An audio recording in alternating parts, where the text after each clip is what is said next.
I will tell you about the garrison at Veth-Dorath, because I was there when it answered, and because 11 years is long enough to be silent about something the record still does not fully explain. My name is Saren Keth. I held the rank of Fleet Commander, 3rd Corridor Division, Vrethian Occupying Authority. I am 51 years old now, and I have been retired for 9 years. Before my retirement, I served 30 years in the Vrethian military, vessels, orbital stations, division-scale ground operations across 6 sectors, 3 active theaters. I have stood on bridge decks when damage reports arrive that mean people. I have made decisions that cost things I am not going to catalog here, because that is not the point of what I am telling you. The point is that I believed, for 30 years, that I had a working understanding of what a military force looks like and what it can do, what it consists of, what the relationship is between the number of people in a force and the force's capability in a given space. I know now that I understood the arithmetic and not the subject, and that those are different things in ways that matter. The Veth-Dorath system sits 17 light minutes off the 3rd Corridor transit lane. Inside the boundary, we designated the Vrethian Provisional Occupation Zone following the Keth-Soval ceasefire. The ceasefire ended 6 years of contested operations between the Vrethian Occupying Authority and the Solveth Reclamation Coalition over the corridor's outer reaches. The humans had not been a party to that contest. They arrived in the Veth-Dorath system 14 months before the ceasefire took effect, posted a garrison at the transit hub station, and remained after the ceasefire without being asked to leave and without any particular indication that leaving had occurred to them. They acknowledged the ceasefire in a transmission my communication staff described as administrative in register, a brief confirmation that they had received the instrument, followed by a reference code. The code, we eventually determined, was a record-keeping notation, their own filing system, numbering the ceasefire the way you number correspondence you have noted and set aside for the record. It was not dismissive. It was procedurally correct. That should have told me something about how they thought about procedure and record-keeping. At the time, I simply logged it and moved on. The system itself was not inconsequential. 3 mineral extraction platforms totaling 11,000 individual operational structures across a significant volume of orbital space. A transit hub rated for 80,000 vessel movements per standard quarter, one of 4 primary junction nodes in the outer corridor network. A communications relay cluster that served 9 inhabited sectors, meaning that any disruption in Veth-Dorath's relay function cascaded across freight lanes, administrative communications, and emergency channels for an area containing approximately 12 million people, and a resident civilian population of 47,000 on the transit hub alone, workers, merchants, families, technical staff who had lived and worked in that hub for decades, some of them before any of the current territorial contest had started. People with leases and birth agreements and tax records going back 30 years. The hub administrator, a Solveth woman named Orath Seva who had been in the post for 18 years, ran it with the quiet authority of someone who had learned that her job was to keep things moving regardless of which faction currently had the loudest political claim on the surrounding space. The garrison at Veth-Dorath was 8 soldiers. I want you to hold that number for a moment, 8. When my divisional intelligence analyst, Veth-Sorin, briefed me on the garrison 18 days after my division took assignment to the occupation zone, she presented it the way you present something that will resolve itself without much effort. Class 14, World of Origin, Veth Coral Prime, 1.31 Standard Gravity, Hostile Biosphere. All 8 confirmed via the shared Solveth Exchange database integration, though she noted that the human military record integration had gaps the exchange had not fully resolved. What was available suggested 3 veterans of prior corridor forward deployments, and 5 whose full service histories she could not trace with confidence. Groundside posting only, no vessel attached. Light equipment loadout from our sensor scans. Personal arms, 1 vehicle per soldier, standard field kit. No crew-served weapons visible. Nothing that looked at sensor range like fixed fortifications. I asked what they were doing with their time. Garrison functions, Veth-Dorath said. Routine administrative contact with the Transit Hub Security Office on a regular schedule. Patrols of the extraction platforms on a 3-day rotation. They've been consistent about the schedule for 12 months. The extraction platform supervisors all have them in their logs. Maintenance of the Garrison station, which they built themselves in the first 6 weeks. The structure is modest, single-story prefab, 4 rooms, standard materials, nothing that reads as a hardened position. She consulted her notes. The hub administrator has filed 3 routine operational reports since their arrival. Each one includes a note on the Garrison. The third one from last month describes them as very polite, not much trouble, and they always tip. I remember finding that slightly amusing. I should not have. The information was in front of me. The Death World classification, the partially available service records, and the fact that 8 soldiers had been present in a contested system for 14 months without a single reported incident, without a single request for reinforcement or additional equipment, without anything that looked, from the outside, like a posture of concern. I had all of that. I looked at it and saw 8 people running a quiet posting in a system they could not seriously contest against a divisional presence. I did not ask what 8 soldiers from a Class 14 origin world had been doing, specifically, during those 14 months. I did not ask what kind of relationship a garrison develops with the ground it holds when it has 14 months to develop it. The number was so small that it made me think small, and that smallness of thinking was, I now understand, the garrison's most important asset. The directive to formally absorb Veth-Dorath into Vrethian administrative control came from Division Command, not from me. My recommendation against it was in writing before the directive was finalized. My argument was based on economics and network utility, the transit hub's revenue position, the relay cluster's systemic importance, and the extraction margins did not justify the administrative friction of a contested absorption when a cooperative arrangement would return more value at lower cost. Division Command saw it differently. The directive came with a 60-day timeline, establish Vrethian administrative primacy beginning with the extraction platforms and relay cluster, then proceed to the transit hub.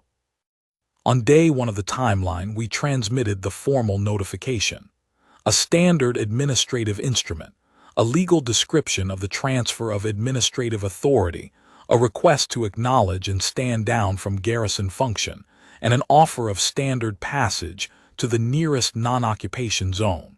The language was courteous. The intent was unambiguous. The response came back in 3 hours. It was a single question, transmitted in precise Vrethian standard, clean, no translation artifacts, as if they had been speaking it for a long time. Under which clause of the Kethsoval ceasefire does this transfer of authority apply? I spent 40 minutes on that question with Veth-Dorath and the divisional legal analyst. The honest answer was that no clause of the Kethsoval ceasefire explicitly addressed the status of third-party installations that had been established prior to the zone's constitution and were held by parties who had not been signatories to the ceasefire. The zone boundary was defined by the ceasefire. The status of pre-existing third-party installations within that boundary was not. We had assumed their presence was informal and that a direct administrative request would resolve it.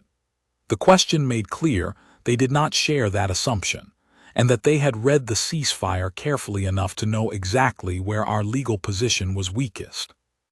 I drafted the response myself. I cited the zone's general administration authority provisions of broad language that was arguably applicable if you read it favorably. I noted that the Vrethian occupying authority had effective military and administrative capacity to administer the zone, and that the garrison's continued function was duplicative. I asked them again to acknowledge and stand down. 4 hours later, we note your citation of zone administration provisions. We do not find that these provisions extend to installations established prior to the zone's constitution under the ceasefire instrument. We are happy to continue this discussion through any channel you prefer. We will remain in Garrison. I sent a third notification. They responded in 3 hours, identified a different gap in my citation, and maintained their position. I sent a fourth. They responded in 4 hours, proposed a direct meeting, and maintained their position. The meeting was set for day 32. Division Command revised the timeline on day 28 and accelerated the directive, so I canceled the meeting and sent a fifth notification framing a firmer deadline. "We understand," they replied. "We remain in Garrison. The offer to meet remains open at your convenience." I want to describe those 47 days accurately, because they are the part of this account I have thought about most often. The Garrison's communications throughout were courteous, prompt, always within 4 hours, and precisely argued. They identified the specific weakness in each of my legal citations. They never refused to engage. They were, in tone, more cooperative than Division Command was being with me during the same period. And throughout those 47 days, while the correspondence continued, the Garrison continued its routine as if the correspondence were a separate matter from the work. On day 19, intelligence reported that a Garrison soldier had spent 2 days assisting a Veth engineering crew with a structural repair to Extraction Platform 7. The platform supervisor rated the assistance as skilled and noted that the soldier had asked a great many questions about the load tolerances in the anchor bolt housing systems and the failure thresholds of the structural monitoring arrays. I logged it as a soldier staying productively occupied between administrative exchanges. I did not log what it actually was. On day 26, routine traffic analysis showed 2 Garrison vehicles making a scheduled circuit of extraction platforms 1, 2, and 3. Consistent with the patrol pattern they had maintained since month 2 of their presence. Nothing anomalous. I read it as routine and moved to the next item in my briefing. On day 31, an intelligence scan of the Garrison station showed the Garrison conducting a complete equipment audit and maintenance cycle. Every personal arm removed and inspected, vehicles serviced and recalibrated, field kit inventoried and restocked from what appeared to be a supply cache at the station. I logged it as standard soldiering. I thought they were thorough. I did not ask why, on the 31st day of a 48-day window, 8 soldiers were running a full readiness check. The answer would have told me something important about how they understood the days remaining and what they expected to happen at the end of them.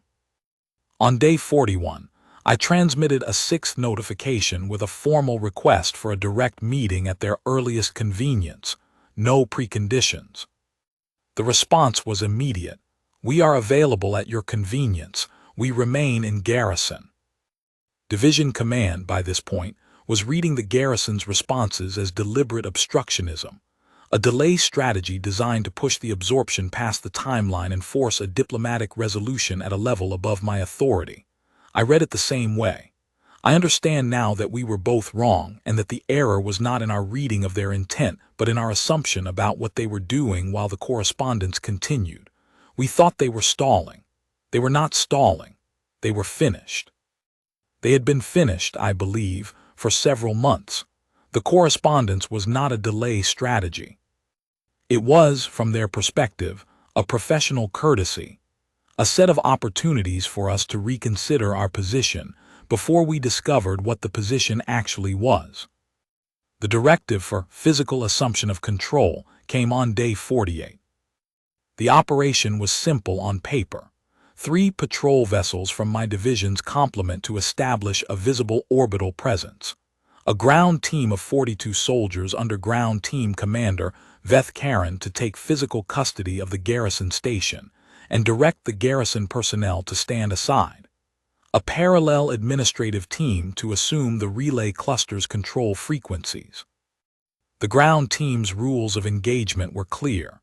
Administrative assumption of control, minimum force, no lethal engagement unless in direct threat to life. I want to describe the planning session honestly because I have thought about it many times. We spent 2 hours on it. We assigned roles. We discussed contingencies, a passive non-cooperation, communications disruption, the possibility of 1 or 2 Garrison soldiers refusing verbal direction. We talked through our 42-to-8 ratio as the primary risk management factor. We did not produce a threat assessment of the Garrison as a force in their operating environment. We produced a logistics plan. A threat assessment asks what the other party is capable of doing in the space they hold. A logistics plan asks how you organize your own movement through that space. We asked the second question exclusively because we had already answered the first question with the number 8, and the number 8, against 42, did not require a threat assessment. I was on the bridge of my flagship, the Veth-Dorath, in orbital position when the operation began. Veth-Dorath led the ground element. 22 years of service, commendations in 3 theaters. She was exactly the officer you want for an operation where the expected outcome is administrative, not military, and where the purpose of having 42 people is to make the administrative nature of it visually clear to 8. Her first situation update arrived as the element closed on the Garrison station. Visual on the station. No movement outside. Both vehicles present and unoccupied. Proceeding. 11 minutes later, 2 of them outside, standing in front of the station entrance 30 meters out. Visible sidearms holstered, nothing else visible, not moving. They're watching us come.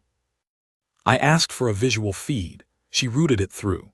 2 soldiers in standard field attire standing in the dust outside the Garrison station. No aggressive posture, no defensive crouch. They were standing the way you stand when you have been expecting something for a long time and you are not surprised that it has arrived. One of them said something to the other. I could see the movement in his jaw on the feed, but there was no audio at that range. The other one nodded. That was all. Making contact now, Veth-Dorath transmitted. The full account of what followed came from Veth-Dorath in the debrief 11 days later, from the medical facility where she was still being treated for 3 broken ribs and a hairline fracture in her left forearm. She was thorough and precise, the way good officers are precise when they are filing a record they know will matter. She said the contact exchange was brief. The taller of the 2 soldiers, she had learned afterward his name was Davin Marsh, the Garrison's senior soldier, said something in Vrethian standard that she misheard on the first pass. She asked him to repeat it. You should go now, he said. She told him she had 42 soldiers and explicit administrative authority and was not going anywhere. She directed both Garrison soldiers to stand aside and submit to custody of the Vrethian ground element. He looked at her. Then he looked past her at the ground element spread across the approach corridor, not in the way of someone calculating odds, in the way of someone checking a known thing against the reality of it, verifying a number they had already worked with. I understand, he said. I want you to know that we're in your records as 8, we're not 8. Veth-Dorath transmitted that to me immediately. I had no framework for it. I asked her what he meant. She was asking him that question when the transmission cut. I have spent considerable time with the equipment recording logs from the ground element, the ones that were recoverable. I say recoverable because several units show sensor anomalies that our technical staff attributed variously to electromagnetic interference, equipment fault, and one hypothesis involving the extraction platform structural monitoring, arrays that I will not detail because the technical analysis was never formally concluded. What the recovered logs show is this. In the first 20 seconds after contact, the ground element's positional data is consistent with a controlled advance in standard formation. After 20 seconds, it is not consistent with any formation. It is individuals, moving in ways that the log records without being able to explain. Communications fragments. A transmission from a sergeant named Ethan Seville, secondary access, where did cut at 11 words. One from Veth-Dorath herself. They're not where 3 words and nothing after, and Sov Keithran's 2 words. They're everywhere. 4 minutes and 31 seconds after Veth-Dorath's last transmission, I received contact from the Garrison commander. Not on my command channel. On the relay cluster's primary broadcast frequency, which served every administrative channel in the system simultaneously. The Transit Hub Operations Office received it. The extraction platform supervisors received it. The 47,000 residents on the hub received it on every public channel that drew from the relay cluster's output, which was all of them. His voice was exactly like his written communications, administrative, clean. The register of someone who is giving you information they want you to be able to use. Fleet Commander Sarenketh. My name is Davin Marsh. I'm the senior soldier of the Veth-Dorath Garrison, Class 14 Origin, Veth Coral Prime. I want to give you an accurate account of your current situation and ask you to make a decision. Your ground element has sustained injuries, 31 personnel by my count. I want to be explicit. None of them are in critical condition. That is a choice we made. I am telling you this specifically so that you understand it as a choice and not a limitation. Your orbital element should be receiving updated sensor data now. That data shows positions we have established on each of the extraction platforms, at the relay cluster's 3 primary routing points, and at 4 secondary access positions in the transit hub. Those positions carry ordnance capability against your patrol vessels. I want to be straightforward about the geometry here. Your vessels cannot produce a targeting solution against those positions without destroying the installations, and I understand that you need the installations intact. That is not a coincidence. I also want to be straightforward about how this situation came to exist, because I think you deserve an honest account. You sent 151 soldiers and crew against 8. I understand the reasoning. The number 8 against 151 is not a reasonable contest. You were correct about that calculation. The calculation did not include 14 months. We've been in this system for 14 months. We know it. We know the maintenance corridors in the extraction platforms and the load tolerances on the anchor structures. We know the secondary access routes in the transit hub that don't appear in the standard transit authority documentation. We know the physical routing points in the relay cluster that can be reached from inside the installation without triggering external sensors. We know all of that because we spent 14 months learning it. And we spent 14 months learning it because learning the ground you hold is what a garrison does. We are not 8 soldiers who happen to be here. We are 8 soldiers who chose to be here.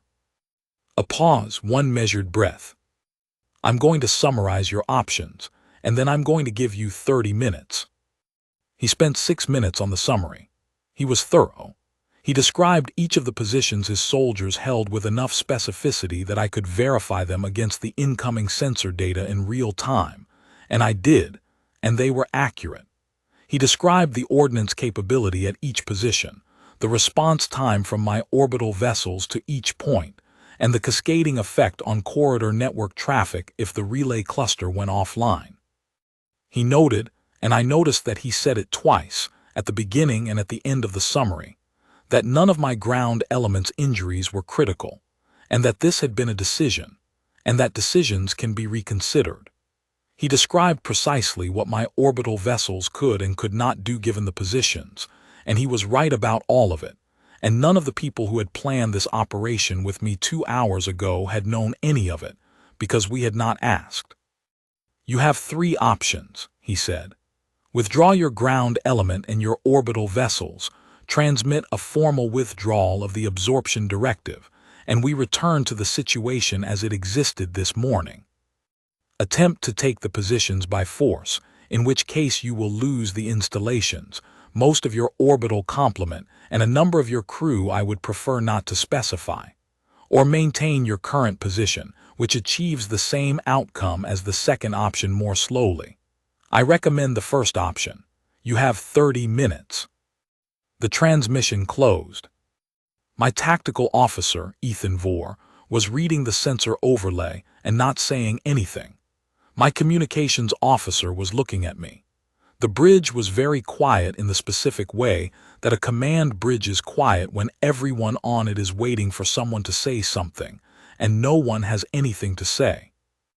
I sat in my chair and thought about 47 days. I thought about the equipment audit on day 31. Not routine maintenance, as I had logged it, but a readiness check timed exactly 17 days before the operation, and what that timing said about how they had understood the administrative correspondence and the direction it was heading. I thought about tours on Extraction Platform 3, asking careful questions about load tolerances in the anchor bolt housing, while logging the time as goodwill technical support. I thought about the 11-day relay cluster survey in month 9, every day of it properly authorized by the transit authority because the access requests were correctly filed, and there was no reason not to approve them. I thought about the pressure seal in Secondary Corridor 7 of the transit hub, and the 3 days the soldier had spent with the maintenance crew, and the access schedule questions she had asked about Corridors 8, 9, and 11 while she was there. I thought about the patrol pattern, the steady 3-day rotation through the extraction platforms for 12 months, always on schedule, always logged by the platform supervisors who had simply noted that the garrison was thorough. I thought about what you see when you run the same route through the same system 140 times. I thought about the meeting request they had accepted immediately and without conditions on day 41. And I thought about what it meant that they had accepted it even when I believed they were already done. The acceptance was not a negotiating posture. They did not need a negotiating posture. I think they accepted the meeting because they would have been glad to have it, and because the result I found on day 48 was not a result they preferred. They would have preferred the administrative resolution.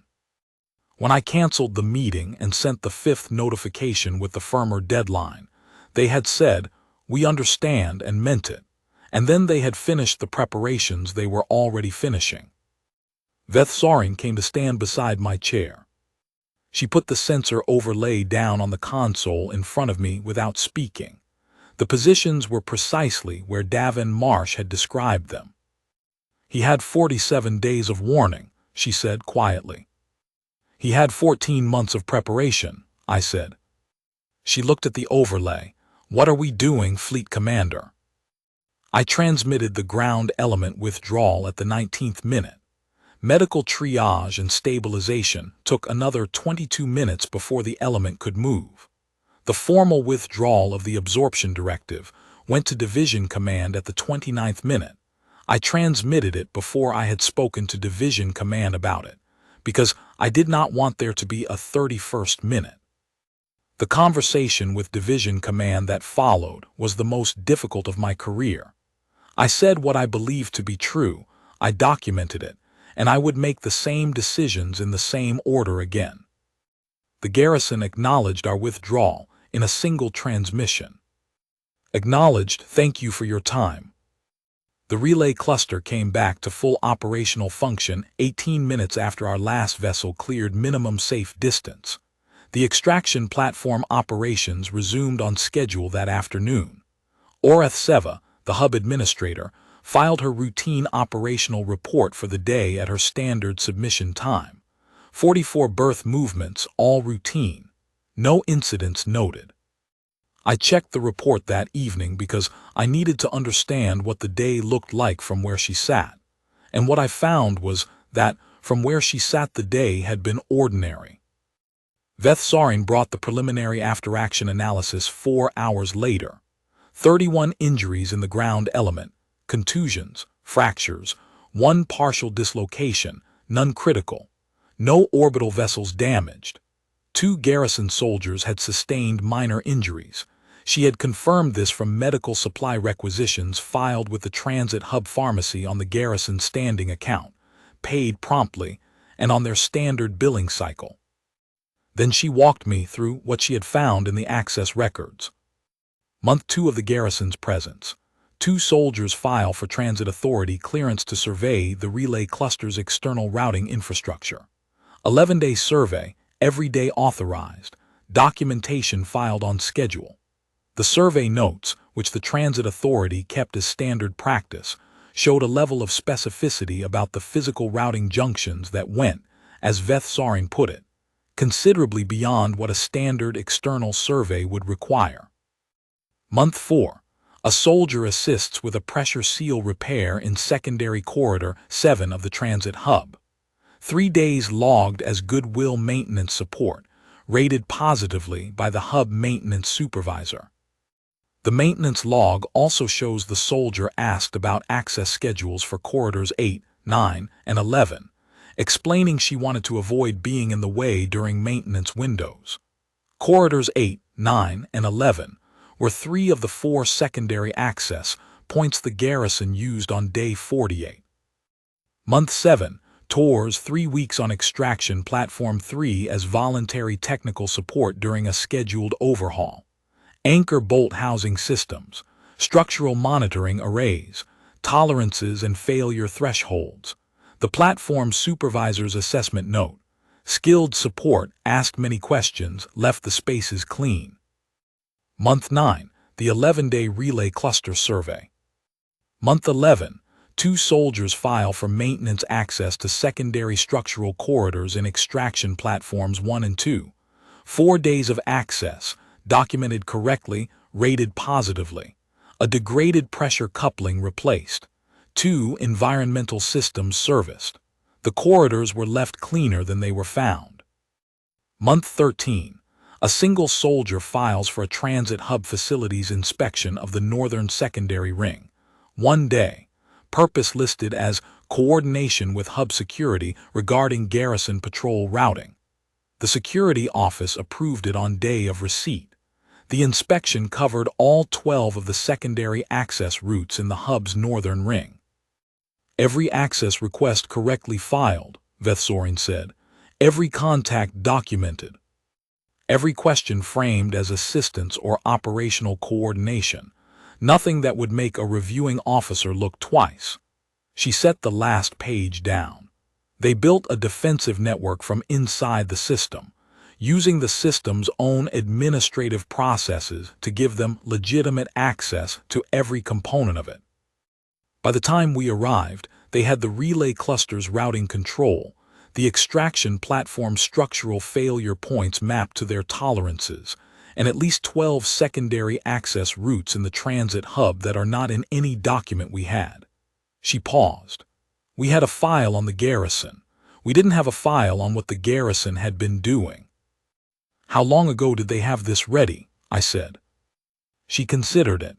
The first survey requests appear in month 2. But the preparation accelerates in month 10 and 11, the platform access, the Northern Ring inspection. I think those were refinements. The foundational knowledge was in place by month 9. She looked at the sensor overlay. I think they arrived knowing what they would need if someone moved on them, and they spent the first months finding out what the ground actually consisted of, and the later months building what they needed into it. He said they weren't 8, I said. They were 8 soldiers and 14 months of detailed knowledge of a system we needed intact, she said. We were counting people. They were counting something else. She was right. I had sent 151 people to correct a number. What I found was a Garrison.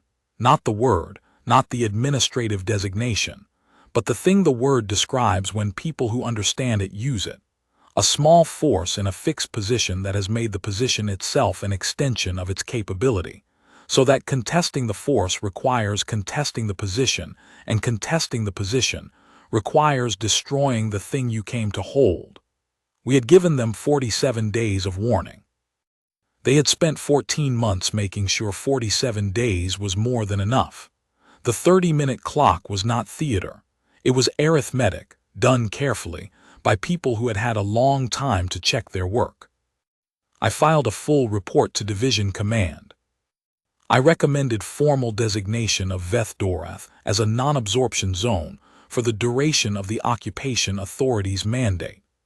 I noted that the garrison's conduct throughout the entire period had been procedurally correct, and that their calibration of my ground element's injuries to non-critical was deliberate and should be read, professionally, as such. I noted that the transit hub, relay cluster, and extraction platforms had returned to full function within 20 minutes of our withdrawal, and that no civilian operations had been disrupted at any point. I recommended that all future administrative contact with the Veth-Dorath garrison be routed through established diplomatic channels. Division Command was not pleased. The report is, I have been told since my retirement, used as a case study in certain institutional contexts. I do not know precisely which ones. I hope they are the right ones. The garrison is still at Veth-Dorath. 11 years. I check periodically because it matters to me to know. Orath Seva's quarterly reports continue to note that they are not much trouble and that they always tip. Berth fees on schedule, routine patrols, no incidents in the record. Sov Keithran filed a formal report 6 months after the incident. He was thorough and honest in the way that soldiers are honest when they believe the record needs to be accurate. His account of the 4 minutes is partial. All the accounts are partial, in ways that no one has fully explained. But the last paragraph of his report is the most accurate description of those 4 minutes that anyone has produced, and I want to reproduce it exactly. I want to note for the record that at no point during the engagement did I observe any of the garrison personnel behaving in a manner I would characterize as aggressive. What I observed was efficiency. They knew where everything was. They knew where we were going to be before we were there. The individual I encountered in the maintenance corridor had already finished the relevant task by the time I arrived at that position. He looked at me and said something I did not hear clearly, and then he was somewhere else, through a route I was not aware existed. I do not believe they were fighting us. I believe they were correcting an error in our understanding of the situation. The correction was very thorough. He asked in a postscript whether I thought we should have known. I told him yes. The Deathworld classification was in the file. The partial service records described careers in contested forward deployments, soldiers who had spent years in positions where they were outnumbered and had survived them. We had 14 months of behavioral data showing 8 soldiers who were never idle, never careless, and never anything other than exactly as visible as they chose to be. The equipment audit on day 31 was in the log. Tor's time on extraction platform 3 was in the platform supervisor's records. The relay cluster survey was in the Transit Authority's access database. Every access request, every maintenance contact, every patrol log, all of it was there, filed correctly, available to any reviewing officer who had asked the right question. We did not ask the right question. We had the file. We did not have a framework for reading what the file was actually showing. What it was showing was this. 8 soldiers from a Class 14 origin world had spent 14 months converting the ground they held into an extension of themselves, not because they anticipated a specific threat. Because holding ground is what a garrison does, and holding ground means knowing it more thoroughly than anyone who might come to contest it. The number was never the substance of what they were. The number was the surface.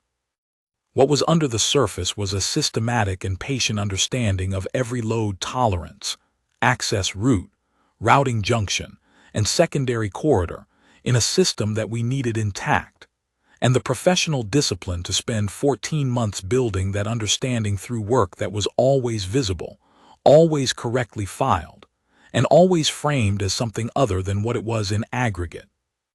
We did not test the garrison. We tested our own failure to understand what a garrison is. I retired from divisional command the following year. Several reasons, and I am not placing this incident above the others, but I think about it regularly. I think about the 30 minutes he gave me and the fact that he gave me the full 30 rather than 29. I think about the pressure seal in Corridor 7, which was not only goodwill, and the equipment audit, which was not only maintenance. I think about the way the two soldiers stood outside the Garrison station, watching the ground element advance. Neither armed in any visible sense, nor unarmed in any sense that mattered, patient in the specific way of people who are not worried, because the worrying has already been converted into completed work. Veth-Dorath now runs the Divisional Intelligence Section's threat assessment function. She redesigned the Garrison evaluation protocol in the year after Veth-Dorath. The new protocol includes mandatory analysis of time and position, facility access request patterns, maintenance contact history, and what she termed the survey footprint, the aggregate of what a force's documented presence in a system tells you about what they know of it. She also added a field she calls the knowledge asset estimate, a structured assessment of what a fixed-site force has learned about the ground they hold, based on all available access and contact records. She showed me the protocol before submitting it. The knowledge asset estimate field carries a default value that populates when the available data is insufficient. It reads, "Unknown insufficient observation period." She put that there, she told me, because for any garrison you have not been watching carefully for a very long time, the honest answer is that you do not know what they have. You know the number. You do not know what the number has learned about the ground it has been holding, or for how long, or what it has built with that knowledge. We knew the number. We did not know what the number had done with 14 months. Those were not the same thing. They were never the same thing. I understand that now in a way I did not understand it on day 48, when I sat in the command chair of the Veth-Dorath and read the sensor data and heard Davin Marsh, in an administrative register with no heat in it, give me 30 minutes to make a decision that the previous 14 months had already made. He waited the full 30 minutes before transmitting a second time, to ask if I needed more. I did not need more time. I needed to have asked the right question 14 months earlier, when 8 soldiers arrived in a contested system with a light equipment loadout and settled in as if they intended to stay. I should have asked what 8 people from Veth Coral Prime intended to do with the time. The answer was in everything they filed and every structure they repaired and every question they asked, every secondary corridor they walked through and learned, every sensor array they asked about in the frame of helping with a scheduled overhaul. All of it was there. We had the file on the Garrison. We did not have the file on what the Garrison had been becoming. Those were not the same thing either. There is something I did not include in the section of this account that deals with the 47 days, because I am not sure it belongs in an institutional record, but I am including it now because I think it is important to the complete picture. On day 14 of the timeline, before any of the notable events I have described, before the structural repair on Platform 7, before the equipment audit, before the meeting proposal and its cancellation, I asked Veth-Dorath to pull the Garrison's full contact log with the Transit Hub Security Office. 12 months of administrative correspondence, all of it routine. Patrol schedule notifications. Incident reports. There were none. Requests for updated maps of the hub's public areas, which the security office had provided without comment, because map requests from a garrison were standard and unremarkable. A request for emergency contact protocols for each of the transit hub's 47 residential wings, submitted in month 2 and answered the same day. I looked at the emergency contact protocol request for a long time. It was a single line in a 12-month log. I decided it was routine, a garrison establishing baseline emergency coordination with the civilian infrastructure they were responsible for in some capacity. That is what it was. That is also not all it was. What it also was, I understand now, was a garrison mapping the human geography of a system they intended to hold, understanding who lived where, how the residential wings were organized, and what the coordination channels were in the event that the system became contested.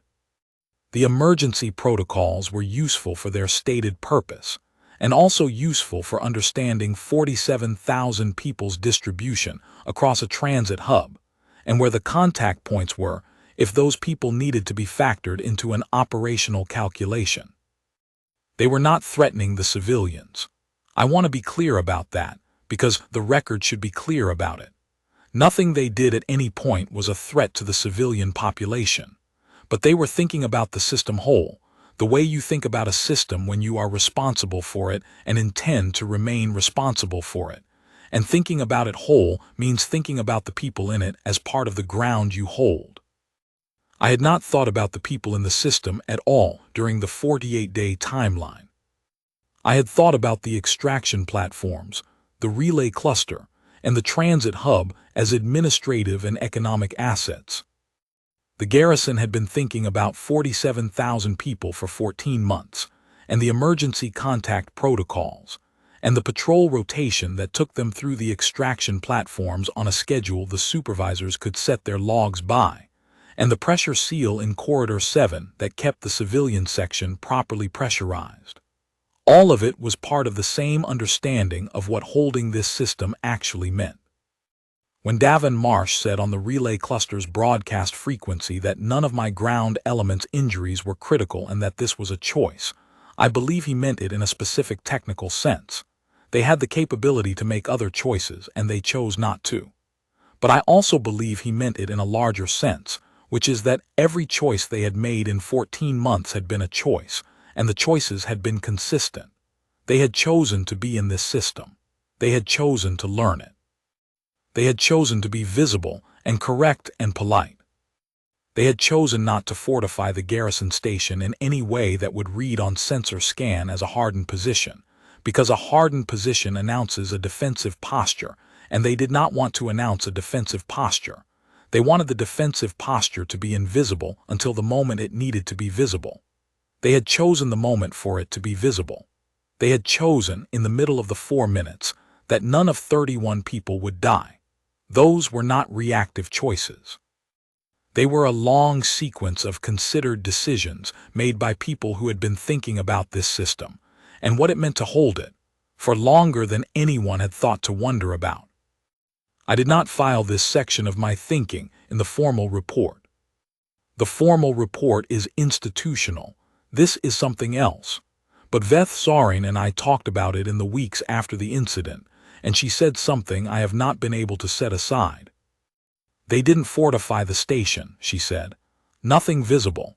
No external fixed positions, no sensor-readable hardening, nothing that would have made us look at the Garrison differently when we scanned it.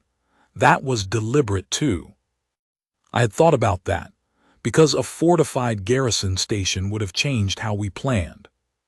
Yes, a fortified station tells you the Garrison is thinking about defense. An unfortified station tells you the Garrison is 8 people with light equipment. They wanted us to think about the number. She paused. Everything about the way they operated for 14 months was oriented toward the same outcome, making sure that when something moved on them, it moved on what it thought they were, not on what they actually were. That observation seems obvious now. It was not obvious on day 48, when I was looking at sensor data that showed positions I had not imagined existed, backed by knowledge of the system that 14 months of routine-looking work had built. The Garrison had engineered its own invisibility for 14 months, using administrative procedure and a patrol schedule and goodwill maintenance work as its primary materials, and the invisibility had held until the moment they chose to end it. The moment they chose to end it, they broadcast on the relay cluster's primary frequency to 47,000 residents and every administrative node in 9 sectors, which was also a choice. Not a choice to terrify the civilian population. The transmission was calm and procedural throughout, and the civilian channel content was immediately followed by a direct message from Orath-Seva to the hub's population explaining that the situation was under administrative resolution and that no civilian operations were affected, which tells you something about the coordination that existed between the Garrison and the hub administrator over 14 months. a choice to ensure that the record of the situation was distributed immediately to the widest possible audience, so that the record would exist before any version of events other than the accurate one could take hold. I thought about that choice for a long time after the incident.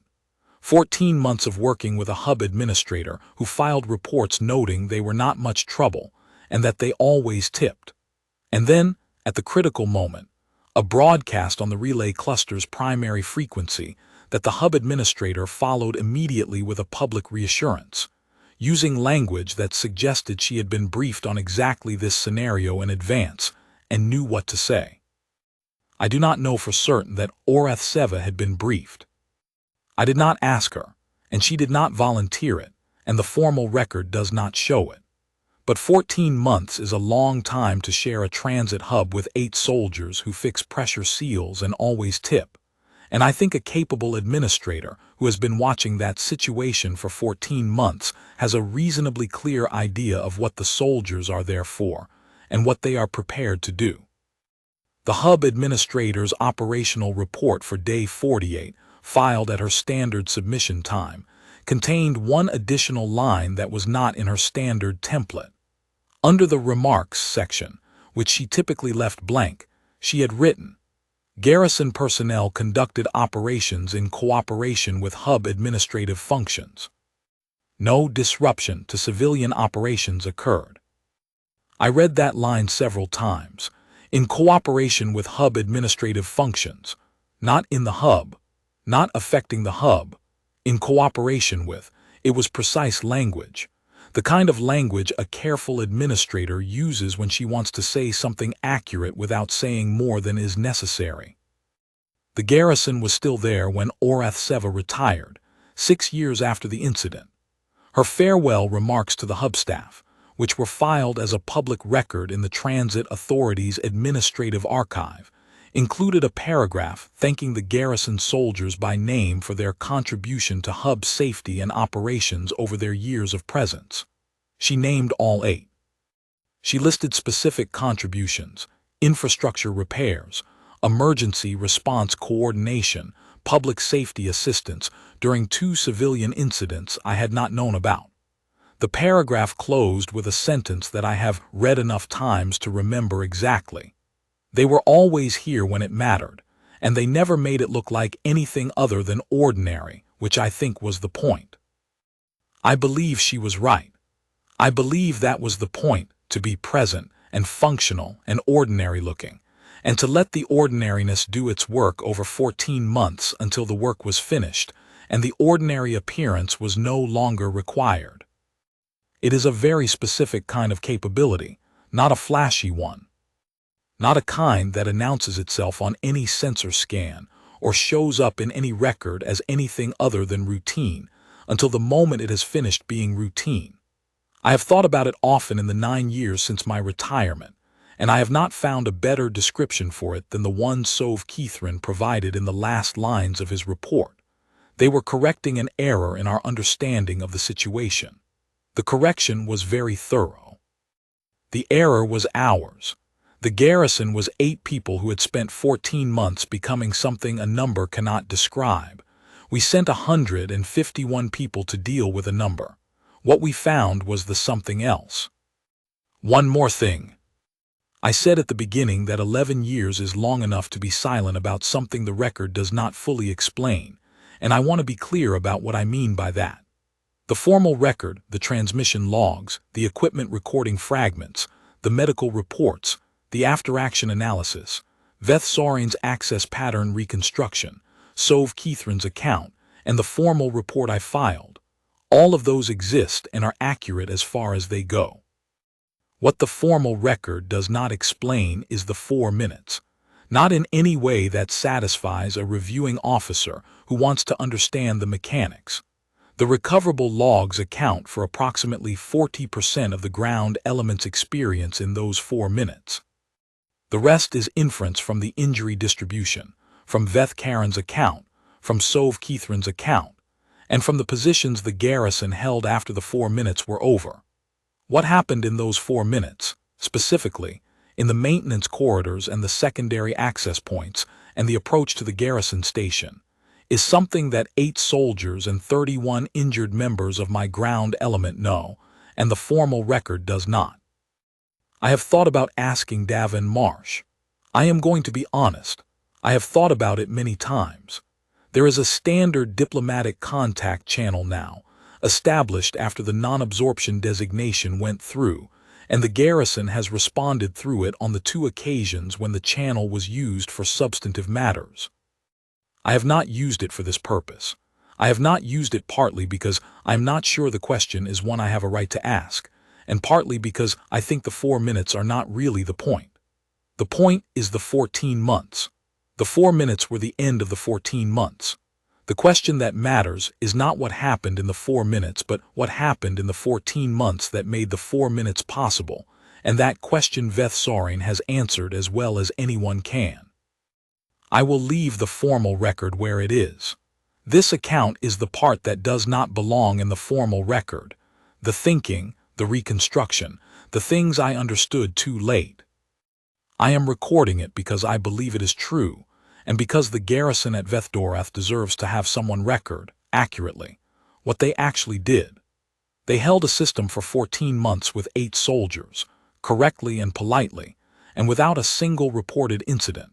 And when someone came to move them out of it, they answered in a way that left 31 people injured and none of them dead, because they had decided it would go that way and they had had 14 months to make that decision stick. That is what they did. That is what a Garrison does, when the Garrison is 8 people from Veth Coral Prime who chose to be there.